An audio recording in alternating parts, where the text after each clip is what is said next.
Episode number 189. I'm not, put in Joe decidedly. I hate to be patronized, and the Chesters think it's a great favor to allow us to help with their highly connected fair. I wonder you consented, Amy, they only want you to work. I'm willing to work. It's for the freedmen as well as the Chesters, and I think it very kind of them to let me share the labor and the fun. Patronage does not trouble me when it is well meant. Quite right, and proper. I like your grateful spirit, my dear. It's a pleasure to help people who appreciate our efforts. Some do not, and that is trying, observed Aunt March, looking over her spectacles at Jo, who sat apart, rocking herself, with a somewhat morose expression. If Jo had only known what a great happiness was wavering in the balance for one of them, she would have turned dove-like in a minute, but unfortunately, we don't have windows in our breasts, and cannot see what goes on in the minds of our friends. Better for us that we cannot as a general thing, but now and then it would be such a comfort, such a saving of time and temper. By her next speech, Jo deprived herself of several years of pleasure, and received a timely lesson in the art of holding her tongue. I don't like favors, they press and make me feel like a slave. I'd rather do everything for myself, and be perfectly independent. Ahem. Coughed Aunt Carol softly, with a look at Aunt March.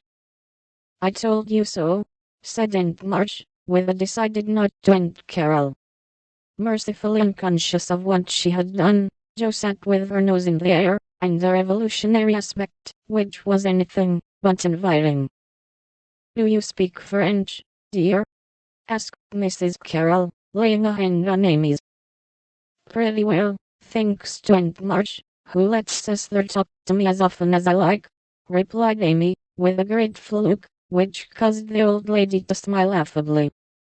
How are you about languages? Asked Mrs. Carroll of Jo. Don't know a word. I'm very stupid about studying anything, can't bear French, it's such a slippery, silly sort of language, was the brusque reply. Another look passed between the ladies, and Aunt March said to Amy, You're quite strong and well now, dear, I believe.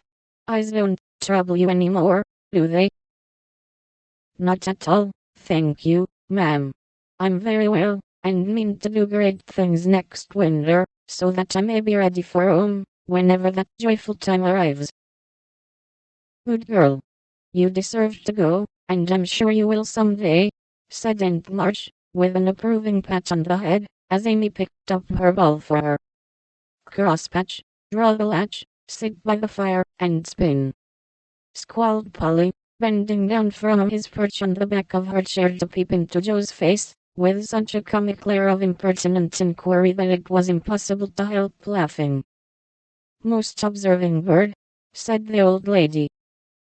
Come and take a walk, my dear, cried Polly, hopping toward the china closet, with a look suggestive of a lump of sugar.